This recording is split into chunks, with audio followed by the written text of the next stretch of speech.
म्हणून वसंतरावजी नाईक साहेब महामंडळ हे आमचं हक्काचं महामंडळ आहे। मी या राज्याचे मुख्यमंत्री,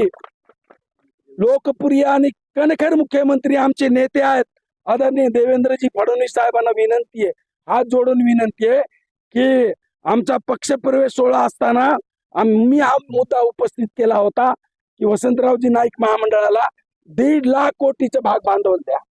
आणि त्याच्यातून प्रत्येक तांड्यातले जे होतकरू तरुण आहे, ज्यांना काही करायची इच्छा आहे, त्यांना 10-10 लाखापर्यंत कर्ज मंजूर करा। ते आपल्या पायावर उभा राहतील, व्यवसाय सुरू करतील आणि कुटुंबाला सुद्धा ते बळकट करतील। म्हणून देवेंद्रजी फडणवीस साहेब असतील, आमचे एकनाथरावजी शिंदे साहेब आहेत, आमचे अजितदादा पवार साहेब आहेत आणि आमच्या बीड जिल्ह्याच्या नेते, महाराष्ट्राच्या नेत्या आदरणीय पंकजाताई साहेब आहेत। सर्वांना माझी विनंती आहे की तांड्यावरचा तरुण आता भरकटतोय, तो व्यसनाधीन होतो आहे, त्याचं आयुष्य उद्ध्वस्त होण्यापूर्वी शासनाने या तरुणांची जबाबदारी घ्यावी, त्यांना आर्थिक सहाय्य करावं आणि वसंतरावजी नाईक महामंडळाला एक तर बंजारा समाजाचा अध्यक्ष नियुक्त करा, कोणाला करायचं ते तुम्ही ठरवा, परंतु आमचा जर